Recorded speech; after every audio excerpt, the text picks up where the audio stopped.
আসসালামু আলাইকুম ওয়া রাহমাতুল্লাহি ওয়া বারাকাতুহু। দর্শক, অনুষ্ঠানের শেষ পর্যন্ত আমাদের সাথেই থাকবেন এই প্রত্যাশায় আজকের আলোচনা শুরু করছি আমি শোয়েব আহমদ। কোরআন সুন্নাহ গভীরভাবে স্টাডি করে এখান থেকে ইস্তেফাদা নেওয়া সবার পক্ষে খুব সহজ না। তো আপনি দয়া করে আজকে আমাদেরকে বলবেন যে আল্লাহর ওলি হওয়ার আমলগুলোর তরতিব কিভাবে হওয়া উচিত, এটার সুন্নত তরিকা অনুযায়ী সেটা কেমন, আমাদেরকে সাহাবায়ে কেরামের আমলের আদলে আমাদেরকে যদি একটু বলতেন। আলহামদুলিল্লাহ ওয়াসসালাতু ওয়াসসালামু আলা রাসূলিল্লাহ ওয়া আলা আলিহি ওয়া আসহাবিহি আজমাইন, আম্মা বাদ। আসলে আমরা শুরু করেছিলাম গত পর্বে ফরজ এবং নফল দিয়ে। এখানে আমরা যে বিষয়টা জরুরি বা দরকারি মনে করি দুটো। একটা হলো যে ভুল ধারণাগুলো আমাদেরকে মানে ঝামেলায় ফেলছে, এগুলো একটু আলোচনা করা। সাধারণভাবে আমরা সুন্নাহ আলোচনা করব যথেষ্ট। যে ব্যক্তি কিছু জানে না তাকে শেখানো সহজ, আর যার ভিতরে ভুল জানা আছে তাকে শেখানো একটু কঠিন হয়। তা আমরা বাংলা ভাষাভাষী মুসলমানরা অনেক বিষয় জানি, একটু অস্পষ্ট জানি বা ভুল জানি। এজন্য মাঝে মাঝে আমরা চেষ্টা করি এগুলো একটু স্বচ্ছ করার জন্য, অর্থাৎ সুন্নাহর আলোকে বলতে। আর এরপরে আরেকটা জিনিস হলো, আমরা অনেক সময় সমস্যা চিহ্নিত করি, সমাধানটা বলতে পারি না, যে কারণেও সমাজ থেকে বিভ্রান্তিগুলো দূর হচ্ছে না। আমরা এই জন্য দুটো বিষয় চেষ্টা করি, দর্শকরা আমাদের সাথে শেয়ার করেন, আমরা আল্লাহ তাআলার কাছে দোয়া করি, আল্লাহ তাআলা দয়া করে আমাদের বলারও তৌফিক দেন এবং কবুল করে নেন, আমল করার তৌফিক দেন। জি, তো যেটা বলছিলাম, এই যে ফরজ এবং নফল দুটো পর্যায়ে ভাগ করলেন রাসূলুল্লাহ সাল্লাল্লাহু আলাইহি ওয়াসাল্লাম আল্লাহর কথার আলোকে এই হাদিসে। এই ভাগ এবং ক্লারিফিকেশন কোরআন কারিমে এবং হাদিস শরীফে অগণিত জায়গায় আছে। একটা হাদিস আমাদের মূলনীতি ব্যাখ্যা করে। এখানে দ্বিমুখী বিভ্রান্তি আছে, আমরা আলোচনা করছি। আমরা ওটা আলোচনা করে এরপরে ফরজের পর্যায়, নফলের পর্যায়, ফরজ নফলের বিভিন্ন গুরুত্ব আমরা আলোচনা করব ইনশাআল্লাহ। প্রথম বিভ্রান্তি আমরা আলোচনা করছি, যেটা গত পর্বে বলেছি, আজকে আবার একটু সামান্য ইঙ্গিত করি। সেটা হলো, আমরা স্বভাবতই পীর মাশায়েখ, উলামায়ে কেরাম, বুজুর্গরা আল্লাহর ওলি হওয়ার জন্য নফল ইবাদতের গুরুত্ব বলেছেন। এটা খুবই স্বাভাবিক, কারণ তারা নিজেরা ফরজ সব করে নফল করতেন, সুতরাং এটা তাদের জন্য স্বাভাবিক, তারা ধারণা করতেন। এবং এটাই অতীত যুগে ছিল যে একজন মুমিন তার এলেম অর্জন হয়ে গেছে, বেসিক এলেম, নামাজ রোজা করেছেন, হজ যাকাত করেছেন, ফরজ ইবাদত করেন, আরও বেশি আল্লাহর প্রিয় হতে চান, তখন তিনি নেককার মানুষের কাছে যেতেন, হুজুর কি করব। সম্ভবত তিনি নফলের কথা বলতেন, ফরজের কথা বলতেন না, বলার দরকার নেই। আসলে এখানে আমরা মারাত্মক ভুল করি। আমরা আগের সাহাবী, তাবেঈন বা কুরুনে সালাসা, কুরুনে ফাদিলা, ইসলামের মুবারক 3 বা 4 প্রজন্মের পরেও আমরা দেখতে পাই আমাদের নেককার আল্লাহর পথের দায়ীরা এটা ব্যাখ্যা করেছেন। জি, হযরত আমি অনেক সময় মুজাদ্দিদ আল-ফিসানি রাহমাতুল্লাহ আলাইহি, শাহুল্লাহ মুহাদ্দিদ দেহলভী, ইনাদের কথা বেশি বলি, কারণ ভারতের বা ভারতীয় উপমহাদেশের আমাদের বাংলা ভাষাভাষী মুমিনদের কাছে এদের গ্রহণযোগ্যতা আছে এবং তাদের কথাগুলো বেশি প্রচারিত। অন্যরা সকলেই এটা এই ধরনের বলেছেন। মুজাদ্দিদ আল-ফিসানি তরিকার ব্যাখ্যা করছেন যে তুমি পীরের মুরিদ হবে, তরিকা করবে, তাসাউফ শিখবে, এটা কখন? উনি বলছেন, তোমাকে প্রথমে ফরজে আইন এলেম শিখতে হবে, তোমার আমল এবং আকীদার ফরজ পর্যায়কে বিশুদ্ধ করতে হবে।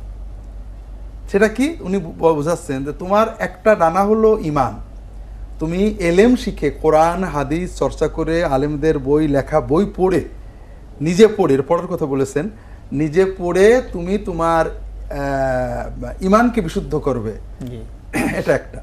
2 নম্বর, তুমি তোমার তাকওয়াকে বিশুদ্ধ করবে, তুমি ফরজগুলো পালন করবে, ওয়াজিবগুলো পালন করবে, সুন্নতে মুআক্কাদা পালন করবে, হারাম মাকরু থেকে নিজেকে রক্ষা করবে। তো এই দুটো করার পরে তোমার দুটো ডানা হয়ে গেল, তুমি এখন আল্লাহর বেলায়েতের পথে সাঁতরাচ্ছ। তোমার যদি শখ হয় আরো গভীর ইখলাস অর্জন করবে, আল্লাহর ইবাদতের আরো গভীর ইখলাস অর্জন করবে, আরো মজা পাবে, আরো নফল বেশি করে করবে, সেই ক্ষেত্রে তুমি একজন পীরের কাছে যেতে পারো আরো কিছু আমলের জন্য। উস্তাদের কিন্তু কাছে। এখন তোমার ডান ডানাও নেই, বাম ডানাও নেই, তুমি গেছো উঠতে, তুমি তো উঠতে পারবে না, তুমি পড়ে মরে যাবে। জি তা আমাদের এখানে এই জন্য অতীত যুগের আলেম ওলামা পীর মাশায়েখরা নফল ইবাদতের অনেক কথা বলেছেন, এটা খুবই স্বাভাবিক, এটা হাদিস শরীফে আসে, তারা তো ভুল বলেননি। জি কিন্তু শেষ যুগের মানুষেরা এই হাদিস দ্বারা বুঝবে যে ফরজ লাগবে না, এই কথা তারা কল্পনা করেননি।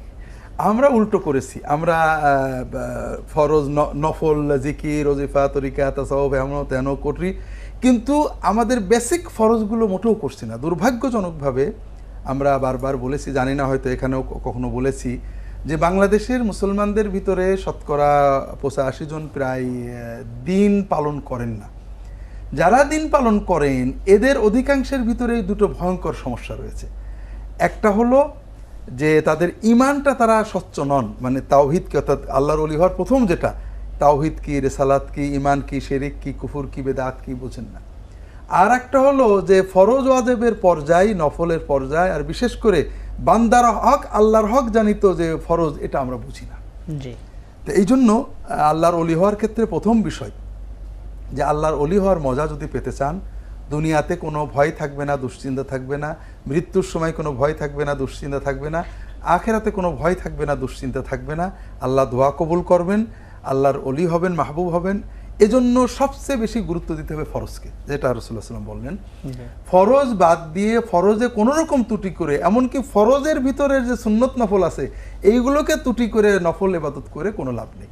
আপনি নফল 2 রাকাত নামাজ, এখানে পর্যায়ে বলি, জিকির একটা গুরুত্বপূর্ণ ইবাদত, শ্রেষ্ঠ জিকির হলো নামাজ। নামাজের ভিতরে রুকুতে সেজদায় দাঁড়িয়ে আল্লাহর জিকির বাইরের ঘন্টার পর ঘন্টা জিকিরের চেয়ে সব বেশি। বেশি আবার নফল নামাজের ভিতরে এই তাসবিহ তাহলিল জিকিরের চেয়ে ফরজ নামাজের তাসবিহ তাহলিল জিকিরের গুরুত্ব বেশি। বেশি। অথচ আমরা দেখতে পাই একজন আল্লাহর পথের সালেক, মানে পথিক, তিনি কি করছেন, জিকির অত্যন্ত মনোযোগ দিয়ে 2 ঘন্টা 3 ঘন্টা জিকির করছেন, 5 ঘন্টা জিকির করছেন, আমল করছেন, অথচ তার নামাজের রুকুটা, সাজদাটা, নামাজের ভিতরে তাসবিহ, নামাজের ভিতরে দোয়া, এগুলো হচ্ছে না। এগুলোকে খুব শর্ট করছেন এবং খুবই শর্ট করছেন, তাড়াতাড়ি করে ফেলছেন। তাড়াতাড়ি করে ফেলছেন, কারণ তার আসল কাজটা বাকি রয়েছে, আসল কাজটা এটা বাকি just- রয়েছে। এই অকারণ বোঝাটা আল্লাহ দিয়েছে, ওটা তাড়াতাড়ি ফেলে দিই। অথচ সকল বেলায়াতের মূল হলো এই ফরজ নামাজটা, এইটাকে আপনার জিকির পরিণত করুন। কারণ বাইরে 3 ঘন্টা জিকির আর ফরজ নামাজের সেজদার ভিতরে 3 মিনিটের জিকির অনেক বেশি গুরুত্ব। আলহামদুলিল্লাহ স্যার, আমাদের একটা বিরতির সময় হয়েছে, আপনাকে আমরা বারবারই বিরক্ত করি, যখন চমৎকার পর্যায়ে চলে যাই তখনই বিরতিতে যেতে হয়। তো আমরা ফিরে আসছি একটা ছোট্ট বিরতির পর। দর্শক, আপনারা শুনছিলেন সুন্নাহর আলোকে মুমিন জীবন অনুষ্ঠানটি। আজকের আলোচ্য বিষয় সুন্নাহর আলোকে আল্লাহর ওলি হওয়ার আমল, পর্ব 5। আমাদের সাথেই থাকুন, ফিরে আসছি একটা ছোট্ট বিরতির পর।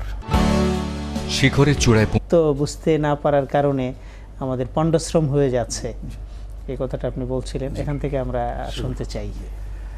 আলহামদুলিল্লাহ, যেটা বলছিলাম যে আমরা তাহলে ফরজ যেটা আল্লাহ করেছে, আমাদের প্রথমে বুঝতে হবে যে আল্লাহ আমাদেরকে বানিয়েছেন ওলি হওয়ার জন্য, যে বান্দা আমার ওলি হবে, জান্নাতে আমার কাছে থাকবে। আর এজন্য সবচেয়ে দরকারি যে ঔষধটা, এটা আমাদের জন্য ফরজ করে দিয়েছে। আচ্ছা, আল্লাহ আমাদেরকে ওলি বানাতে চান। আমাদের সমাজে আমরা অনেকের একটা ধারণা আছে যে ওলি একটা বিশেষ শ্রেণীর নাম, একটা শ্রেণী ওলি হবে। আর আপনি বলছেন যে আল্লাহ সকল মুমিন এবং মুত্তাকিদেরকে ওলির খাতায় নাম দিয়ে দিয়েছেন। এই বিষয়টাও তো আমাদের সমাজের একটা অস্পষ্টতা, এটাও যদি আমাদেরকে একটু পরিষ্কার করে বলেন। আসলে অনেক অস্পষ্টতায় রয়েছে, এটা তো আমি বলিনি, আল্লাহই তো বলেছেন আল্লাহ বলেছেন। যে আল্লাযিনা আমানু ওয়া কানু ইয়াত্তাকুন, যারা ঈমান এনেছে, যারা তাকওয়া এনেছে, তারাই মুমিন, ওলি। তারাই ওলি, তারাই ওলি। আল্লাহ বলছেন, এখানে তো আর কোনো অস্পষ্টতা নেই, আল্লাহর কোরআনের কথা। তার ঈমান আমরা যদি বলি যে ওই ব্যক্তির ঈমান আছে, ঈমান কি সবাই জানি, তিনি ঈমানের দাবি করছেন। তাকওয়া আছে, তাকওয়া খুব সহজ, আল্লাহর ভয়, আল্লাহর গজব থেকে বাঁচার প্রচেষ্টা। যে ব্যক্তিরা কষ্ট করে নামাজের জামাত পড়ে, ঘুম থেকে কষ্ট করে, আল্লাহর ভয় না থাকলে করবে কেন? নিজের হালাল উপার্জনের টাকা যাকাত দিয়ে দিচ্ছে, নিশ্চয়ই এটা তাকওয়া আছে। আল্লাহ বলছেন তাকওয়া এবং ঈমান থাকলে ওলি। এখন আমি যদি বলি ওলি না, তাহলে তো ভয়ঙ্কর কথা। 2 নম্বর কথা, আমাদের সালফে সালেহিন, আমাদের ইমামগণ এটা খুব ক্লিয়ার বলেছেন, যেটা আমরা একটু আগে বলেছি, যে সকল মুমিন মুমিনাত আল্লাহর ওলি। তো এই জন্য, আর তৃতীয় কথা, আল্লাহ তাআলা এত কোরআনকে বলেছেন যেমন ওমা খালাকতুল জিন্না ইল্লা লিয়াবুদুন, আমি জিন ইনসানকে তৈরি করেছি আমার ইবাদতের জন্য, ইবাদত করে আমার ওলি হবে। জি। আল্লাহ তার রাসূল সাল্লাল্লাহু আলাইহি ওয়াসাল্লাম বলেছেন ওয়াল্লাযী আরসালা ফিল উম্মিয়িনা রাসূলাম মিন আনফুসিহিম ইয়াতলুনা আয়াতি ইউযাক্কিহিম ওয়া ইউআল্লিমুহুমুল কিতাব ওয়াল হিকমা। আল্লাহ রাসূল পাঠিয়েছেন আমাদেরকে তাজকিয়া করার জন্য, আমাদেরকে ওলি বানানোর জন্য, আমাদের কিতাব এবং সুন্নাহর মাধ্যমে। তো এই জন্য আল্লাহ তাআলা তো আমাদেরকে সৃষ্টি করেছেন যে আমরা এই দুনিয়ার সামান্য জীবনটাকে ব্যবহার করে আল্লাহর ওলি হয়ে জান্নাতে থাকব। তাহলে আমাদের এই ধারণাটা কোত্থেকে আসলো যে আসলে আমরা যারা সাধারণ মানুষ নামাজ রোজা করি, কিন্তু আমরা আল্লাহর ওলি না, ওলি হলো একটা বিশেষ শ্রেণী। এটা অনেক সময় আমাদের জানার অস্পষ্টতা, অথবা অনেক সময় আমরা অলিদের যে বুজুর্গি বর্ণনা করি, আমরা মনে করি ওগুলো আমার নেই, কাজেই বোধহয় আমরা অলি না। আসলে সবাই অলি, তবে যে যত বেশি তাকওয়া এগোবেন তত, এটা তো খুব স্বাভাবিক ব্যাপার, যে যত সুন্নাহর ভিতরে থাকবেন, যে যত বেশি ঈমানকে মজবুত করবেন, বেলায়েত বাড়তে থাকবে, খুব স্বাভাবিক কথা। এই জন্য আল্লাহ কোরআন কারীমে এটাকে এই বেলায়েতকে ওসিলা নাম দিয়েছেন। জি, আল্লাহ কোরআন কারীমে এবং রাসূলুল্লাহ সাল্লাল্লাহু আলাইহি ওয়াসাল্লাম হাদিস শরীফে বেলায়েতকে ওসিলা নাম দিয়েছেন। আল্লাহ বলছেন ইয়া আইয়ুহাল্লাযীনা আমানু তাকুল্লাহা ওয়াবতাগু ইলাইহিল ওসিলাতা ওয়াজাহিদু ফি সাবিলিহি লাআল্লাকুম তুফলিহুন। ওসিলা শব্দের অর্থ হলো নৈকট্য। বেলায়েত ওসিলা একই কথা। আচ্ছা, ওয়াসালা ইয়াসিলু ওয়াসলাতান ওসিলাতান আই তাকাররাবা কুরবাতান। আমরা কিন্তু ওসিলা শব্দের অর্থ সম্পর্কেও তো আমাদের অস্পষ্টতা আছে। ওসিলা মানে আমরা মনে করছি মাধ্যম, কাউকে ধরতে হবে, তার মাধ্যমে আল্লাহকে পাইতে হবে। এটা হলো ভাষার বিবর্তন। বাংলা ভাষায় ওসিলা মানে মাধ্যম, এটা এইভাবে হয়ে গেছে। যেমন বাংলা ভাষায় আমরা পানি খাই, ইংরেজিতে খাওয়া যায় না, ওটা পান করতে হয়। আসলে বাংলার শব্দের বিবর্তন, ভাষার বিবর্তন, এটা অন্য বিষয়, আজকে আমরা আলোচনা করব না। তবে ওসিলা শব্দের কোরআন হাদিসের অর্থ বোঝা সহজ। আমরা 5 ওয়াক্ত নামাজে আজানের পরে দোয়া করি রাসূলুল্লাহ সাল্লাল্লাহু আতে মুহাম্মাদানিল ওসিলা, আল্লাহ মুহাম্মদকে ওসিলা দান করুন। ওসিলা মানে যদি সাল্লাল্লাহু আলাইহি ওয়াসাল্লাম, ওসিলা মানে যদি মাধ্যম হয়, তাহলে এই দোয়ার অর্থ হবে আল্লাহ মুহাম্মদ সাল্লাল্লাহু আলাইহি ওয়াসাল্লামের আপনার কাছে যাওয়ার কোনো মাধ্যম নেই, তাকে একটা মাধ্যম দান করুন। এটা তো হতে পারে না, এটা তো কোনো মুমিন কল্পনাই করতে পারেন না, ঈমানই থাকবে না। ওসিলা মানে আল্লাহ আপনি মুহাম্মদ সাল্লাল্লাহু আলাইহি ওয়াসাল্লামকে আপনার নিকটতম মর্যাদা, পজিশনটা দান করুন। ওসিলা মানে নৈকট্য। এবং যে কোনো তাফসীরের কিতাবে, তাফসীরে তাবারি, তাফসীরে ইবনে কাসির সবাই পাবেন, সব যে কোনো অভিধানের কিতাবে ওয়াসালা ইয়াসিল ওয়াসলাতান ওসিলাতান আইতাকাররাবা কুরবাতান, খুব পরিষ্কার। তা আমরা এদিকে দীর্ঘ করলে অন্যদিকে হারিয়ে যাবে। তো এই জন্য আল্লাহ এটাকে ওসিলা বলেছেন, অবতাগু ইলাইহি, তার নৈকট্য অর্জনে পাল্লা দিতে থাকো, নৈকট্য অর্জনে দূত।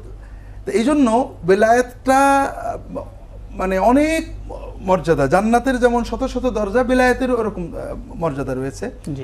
তো এই জন্য আমরা সবাই, আল্লাহ তাআলা আমাদেরকে চান আমাদেরকে ওলি হিসেবে গ্রহণ করবেন, এবং আমাদের অল্প চেষ্টায় আল্লাহ বেশি এগিয়ে আসেন। এই জন্য আমরা সবাই ওলি হওয়ার জন্য চেষ্টা করব। আমাদের সমাজে অনেক সময় অস্পষ্টতা আসে, আমরা অনেক সময় হতাশ হয়ে যাই, আমরা চিন্তা করি আমাদের পক্ষে বোধহয় সম্ভব না। আল্লাহ আমাদের জন্য খুব সহজ করেছেন। তো যাই হোক, যেটা বলছিলাম যে আল্লাহ তাআলা আমাদেরকে সৃষ্টি করেছেন ওলি হওয়ার জন্য, এবং আমাদের জন্য প্রেসক্রাইব করেছেন, আমাদেরকে আম ছেড়ে দেননি, আমাদের জন্য প্রেসক্রিপশন দিয়েছেন, তোমার ওলি হওয়ার জন্য এটা করতেই হবে, এর বাইরে যা পারো করো। এই জন্য ফরজগুলোকে আগে ঠিক করে করতে হবে, সুন্দর করে করতে হবে, ফরজের এলেমটা অর্জন করতে হবে। এগুলো বাদ দিয়ে আল্লাহর ওলি হওয়া সম্ভব না। দ্বিতীয় যে অস্পষ্টতা এখানে রয়েছে সেটা হলো অনেকে নফলের গুরুত্ব অস্বীকার করেন। ফরজকে প্রচন্ড গুরুত্ব দিচ্ছেন, নফলের গুরুত্ব অস্বীকার করছেন। নফল মানে জিকির, নফল তাহাজ্জুদ, নফল সালাত, নফল তাসবিহ তাহলিল, নফল কোরআন তেলাওয়াত, নফল হাদিস চর্চা, নবীজির সিরাত চর্চা, এগুলোকে প্রচন্ড অবহেলা করছেন। তিনি বলছেন ফরজই শেষ করতে পারছি না। এটাও ঠিক নয়, ঠিক নয় কয়েকটা কারণে। প্রথম কথা হলো, আমরা আগেই বলেছি যে বেলায়েত আল্লাহর তরিকাত, রাসূল সাল্লাল্লাহু আলাইহি ওয়াসাল্লামের। রাসূল সাল্লাল্লাহু আলাইহি ওয়াসাল্লামের জীবনে দেখা যাচ্ছে তিনি ফরজ নফল সব করেছেন। যে আমার দিন কায়েমের ফরজ, আমার পিতামাতার খেদমতের ফরজ, আমার দাওয়াতের ফরজ পালন করার পরে, এগুলো কমপ্লিট হওয়ার পরে আমি তাহাজ্জুদ শুরু করব, তা করেননি। তিনি ফরজ নফল একসাথে করেছেন। সাহাবায়ে কেরামও তাই করেছেন। তারা মক্কি জীবনে, মাদানী জীবনে সকল ক্ষেত্রে নফল ইবাদতের ব্যাপক চেষ্টা করেছেন, চর্চা করেছেন। এই জন্য নফল এবং ফরজ একসাথে এগোবে। আর এখানে আর দুটো ভুল ধারণা, অস্পষ্টতা আছে। একটা হলো যে নফল বাদ দিয়ে শুধু ফরজে বেলায়াত হওয়া, যেমন এই হাদিসে বোঝা যায় পূর্ণতা পাই না। আর ফরজ বাদ দিয়ে নফল দিয়ে বেলায়াতের কল্পনাও হয় না। তবে নফল বাদ দিয়ে ফরজে অনেকটা অর্জন হয়। যেমন আপনি টেস্টে অ্যালাউ হয়েছেন, 70% উপস্থিতি আছে, পরীক্ষা দিতে পারেন, পাস ইনশাল্লাহ হবে। জি। আর এই দুটো ফরজই নেই, আপনি আরো কিছু করেছেন, ভালো খেলাধুলো করেছেন, খেলায় নাম আছে, আপনি পরীক্ষা দিতে পারবেন না, পাশ তো দূরে থাক। পাঁচটা দূরের কথা। তো এই জন্য অন্য হাদিসে আসছে, রাসূলুল্লাহ সাল্লাল্লাহু আলাইহি ওয়াসাল্লামের কাছে একজন এসে ঈমান গ্রহণ করছেন, সাহাবী হচ্ছেন। তিনি বললেন আমি কি করব, 5 ওয়াক্ত নামাজ পড়ো, রমজানের রোজা রাখো, যাকাত দাও ইত্যাদি। তিনি বললেন লা আজিদু আলা হাযা ওয়ালা আনকুসু, আমি এর পরে বেশিও করব না, কমও করব না, আমি ফরজটা কমপ্লিট পালন করব, নফল করব না। আচ্ছা, রাসূলুল্লাহ সাল্লাল্লাহু আলাইহি ওয়াসাল্লাম বললেন যে এ যদি ওর কথাই ঠিক থাকতে পারে জান্নাত পাবে। আলহামদুলিল্লাহ। তাহলে বোঝা যাচ্ছে যে নফল বাদ দিয়ে ফরজ করলে যেটুক করলে ন্যূনতম ওলি হওয়া যায় ওটু আল্লাহ ফরজ করে দিয়েছেন এবং দিয়ে জান্নাতে যাওয়া যাওয়া যাবে। আছে। হ্যাঁ, অর্থাৎ এখানে আবারও আল্লাহর প্রেসক্রিপশনের আমরা পর্যায়ে বুঝলাম, অর্থাৎ যেটুক করলে আল্লাহর ন্যূনতম বেলায়েত পাওয়া যাবে, একজন জান্নাতের নিশ্চয়তা পাবে, অতটুকু আল্লাহ ফরজ করে দিয়েছে। আর নফলে হবে প্রতিযোগিতা।